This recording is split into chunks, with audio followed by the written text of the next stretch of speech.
Hii ni Idrisa Bandari, meneja wa Namungo FC akizungumzia changamoto hizo mbili dhidi ya Kagera Sugar na Ken Gold ambao wao kwenye ligi kuu bye bye. Mechi ya mwisho Namungo kuingia uwanjani ilikuwa ni dhidi ya Young Africans. Ilikuwa tarehe 13 mwezi wa 5. Mwezi wa 5. Likizo fulani ndefu sana. Juzi tu hapa mbona. Kula wiki mbili nje. Mapumziko yalikuwa ya kutosha.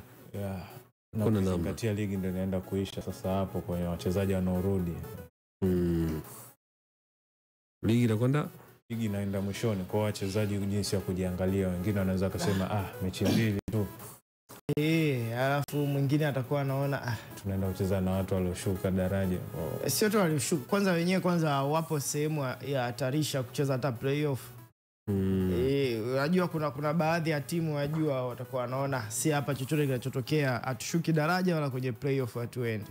Kwa kuna wengine saizi wanaweza wakajivunja kabisa, bana mimi ninaumwa bana ili kizo yake. Lakini kwa timu ambazo wanajua bado wako hatarini kucheza hata kwenye playoff, hizi mechi mbili yani zinakuwa ni za muhimu kweli kweli, kwa sababu ndizo ambazo zitakuwa zinaelezea uwepo wako katika kikosi katika msimu ujao wa ligi kuu.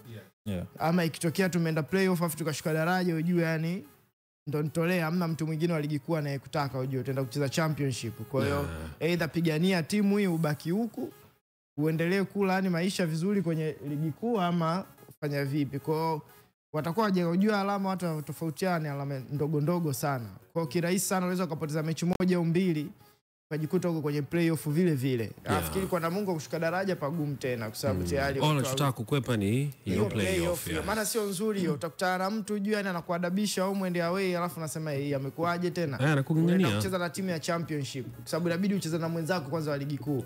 Anakuadabisha au muende away, and then unaenda ama anapata matokeo mazuri nyumbani, ugenini anakushikilia hata sare. Unaenda kucheza na mtu wa championship kama Mbeya jinani hao, utakaocheza nao stand yao tuliwaona katika FA. Wanaweza wakakushikilia kweli kweli, afa kwambia wewe bwana baki huku bwana, mimi niacha safari yangu mimi ya kupanda huku, kwa nikaonja mimi ligi kuu jinsi ilivyo. Kwani ni bora muda kama huu, kama Juma Mgunda anaambiwa wachezaji wake, afikiri tena uzuri wa Mgunda experience ya kocha wa Tanzania. Anajua mazingira ya wachezaji wa Kitanzania nini watotoe kuambia. Inawezekana muda huu hata isiwe issue ya mbinu, ni issue tu ya kuambia sikilizeni. Unakumbuka kama Meki alipokuwa anamwambiaga nani yule striker yule jina lake tayari limenitoka, aliwahi kumwambia nani somebody Annual. Yes, alikuwa anamwambia unataka hela au utaki?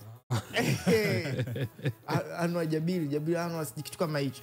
Unataka hela utaki?